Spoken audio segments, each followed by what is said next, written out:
What's up, fight fans, and welcome to episode number 2 of Trifecta Fight Picks. My name is Sean, and check out my channel description for more details on the name of the game here. But we're picking 3 winners on the fight card straight up, regardless of the betting odds. Quick recap of our last card: Holloway versus Kattar. Definitely not the way I wanted to start out this series. Buckley and Ponzinibbio both taking the L, and Max Holloway putting on an absolutely masterful and dominating performance and saves me from the clean sweep.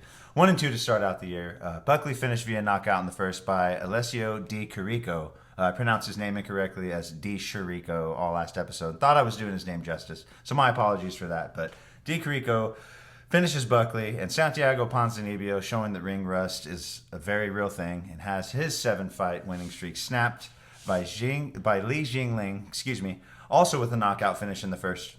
But along with those two, I'll take the losses on the chin and come back swinging. So goes the fight game, right? So to move on to today's episode, we take a look at UFC on ESPN 20, Chiesa versus Magny, taking place this Wednesday, January 20th.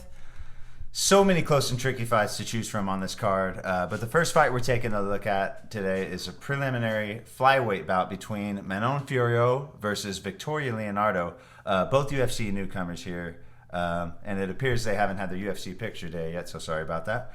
Fiorot coming in with a professional record of 5-1, Leonardo at 8-2. Manon, the Beast Fiorot, won the UAE Warriors flyweight title in her last fight this past November. Very Holly Holm-esque in her appearance and watching her previous fights. She's a southpaw fighter, loves to mix it up on the feet. Very crisp boxing and all kinds of kicks. Even lets out the overly exaggerated ha-ha with each feint and strike, just like Holly. Fiorot likes to bring the fight to her opponents and also likes to look for the takedown and impose her will with her ground game. Victoria Leonardo, fresh off a victory of your own in November. Week 10 of the Dana White Contender Series with the TKO finish over Chelsea Hackett, who's a fellow prospect out of Australia. And she was actually favored to win that fight against Leonardo. Leonardo's a Kung Fu black belt, so she sports some legitimate stand-up of her own. But half the fights she's won have actually been by submission. Watching her last few fights, I caught that she tends to lean her head forward and kind of bait her opponents to strike, and then try to catch her opponents with counters and then mix in the takedowns. She was able to control her last fight on the ground with some ground and pound in the first, got a bit busted up in the second, but was able to take the fight back to the mat for a ground and pound finish in the second round. So comparing the two fighters here on the feet, Fiorot looks the much faster, much more explosive fighter of the two here. Leonardo's fairly successful with her takedowns, but I noticed she's also susceptible to being taken down herself. And against Fiorot, that could be a big problem for Leonardo. Fiorot takes her opponents to the ground and stays busy. If she's not looking for a guard pass to improve her position or looking for the submission, she's throwing leather at her opponent's face and makes it very difficult for them to find their way back to their feet once she's in control on the mat. I also see Fiorot having a strength advantage here and just a flat-out advantage everywhere in this fight. I think the UFC has a very exciting flyweight prospect on their hands here in Fiorot. Coming from overseas, she was absolutely dominating and overwhelming her opponents, and was way too talented not to already be in the UFC, in my opinion. So the pick in this fight is Manon Fiorot at -200. See her bringing that dominating style into the octagon and notching another finish to her record and scoring her first UFC win. The second fight we're looking at here is also a prelim bout and is also at flyweight. We got Francisco Figueiredo versus Jerome Rivera. Figueiredo making his octagon debut with a record of 11-3-1, and Rivera comes into his second UFC fight but looks for his first UFC win as well with a professional record of 10-3. Figueiredo, if the name sounds familiar, he's a younger brother of current UFC flyweight champ Davison Figueiredo, and he's also a title holder over in the bantamweight division for Jungle Fight over in Brazil. He makes the move down to flyweight to take on Rivera, who also completed in the bantamweight division in his last fight. Figueiredo fights with a very similar aggressive style to his brother. Stiff jabs, has a lot of power behind his straight punches, sneaky uppercuts and kicks, likes to move forward. He's coming off a unanimous draw in a title unification bout against Eduardo de Souza Silva back in September of 2019. Rivera, his record would suggest he's a submission fighter, with 7 out of his 10 wins coming via submission, the other 3 by decision. But he showed off some stand-up game in his last fight. Came into his first official UFC bout back in September against Tyson Nam, fought rangy and long. Was doing really well in that fight, I thought. He was pressured most of the first round, but was landing shots, landing several leg kicks, one of which knocked Nam off his feet. Second round starts, and Rivera gets clipped and dropped by Nam early.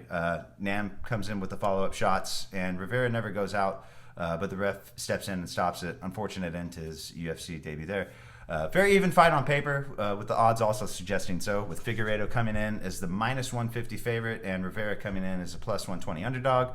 That being said, no disrespect here because he has all the credentials to have potential success in the UFC. But I personally think that Vegas odd makers, they tipped the scale in favor of Figueiredo and gave him the nod here because he's the younger brother of UFC title holder. And I'll boldly say here that I think the Vegas odds makers got this one wrong. The pick in this one is Jerome Rivera to pull off the upset at a plus 120. He's coming in the taller, longer fighter who really held his own in the octagon against Tyson Nam, who by far is the most experienced and seasoned fighter that either of these guys have ever faced. Rivera's won 3 out of his last 4, one of the wins coming in the Dana White Contender Series, and then the loss we mentioned earlier coming at the hands of Tyson Nam. Rivera's also been the busier of the two fighters, having fought 3 times in 2020 and gradually stepping up in competition along the way. Meanwhile, you have Figueiredo, who's fought 0 times in 2020, once in 2019, once in 2018, both of those in Jungle Fight, which again leads me to believe that Vegas was a little too influenced by Figueiredo's name alone. So we're going with Jerome Rivera at a plus 120 to score the upset and get his first UFC win. The third fight to round out the trifecta for this card, we jump up to the main card and straight to the main event, Michael Chiesa versus Neil Magny. Chiesa brings a 17-4 record to the octagon, and Magny sits at 24-7 or 24-8, depending on which publication you're looking at. Both guys riding a 3-fight winning streak in the welterweight division. Chiesa, of his 17 professional wins, 11 via submission and 6 by decision, so it's no secret what his game plan is. He likes to use his jab to set up his takedowns, get the fight to the mat, and wear on you and look for the submission. Won his last fight against former lightweight champ Rafael Dos Anjos, where he did exactly that. He didn't get the submission, but he was able to drag Dos Anjos to the mat almost at will and pretty much control most of the fight there. Looking at most of his past fights, both at lightweight and welterweight, Chiesa seems to be the taller, longer, just overall bigger guy. But that's not the case on Wednesday when he faces Neil Magny, who's coming off a win of his own against a former welterweight champ Robbie Lawler, where he pretty much neutralized Lawler's striking with his grappling and takedowns and had a pretty dominating performance. He likes to use that 80-inch reach of his to pick at his opponents, and he's not scared to take the fight to the mat if that's where he feels he has the best chance to win. Now, I mentioned that Chiesa is usually the bigger, longer guy in his fights, so I attribute at least a little bit of his takedown successfulness to that. I noticed that when his opponents do a good job of defending his single legs or double legs, he'll stay in the clinch and use his height and size to either trip or just drag his opponent to the mat.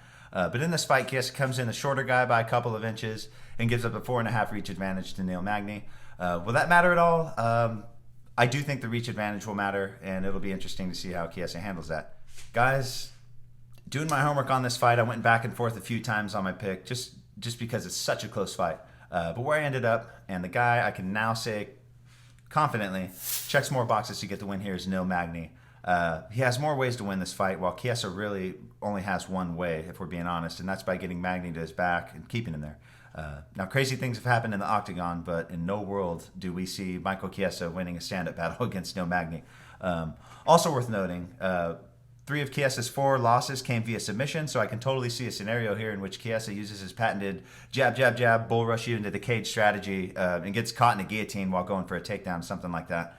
But what I think is a more likely scenario, Magny uses his range and reach advantage to pick Chiesa apart and frustrate him for most of the fight, keeping the majority of Chiesa's takedown attempts at bay and cruising to a decision victory. So our pick in this one, Neil Magny at a minus 135. To recap our picks and our trifecta for this card, we got Manon Fiorot at minus 200, we got Jerome Rivera at a plus 120, and Neil Magny at a minus 135. I feel confident betting each individual fight, but as with every week, we're going to show you the parlay payout here. And I practice what I preach, so I'll be betting these every card as well.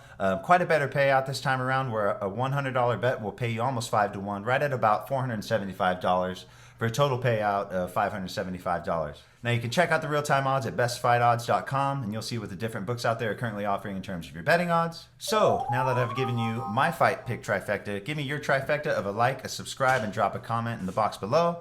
As I mentioned in our first episode, one of the main goals here was to engage with my fellow fight fans. So let me know what you think. We'll see you guys again later this week when we take a look at the much hyped and long awaited UFC 257 Dustin Poirier versus Conor McGregor 2. Thank you for watching, enjoy the fights, and let's go get that money.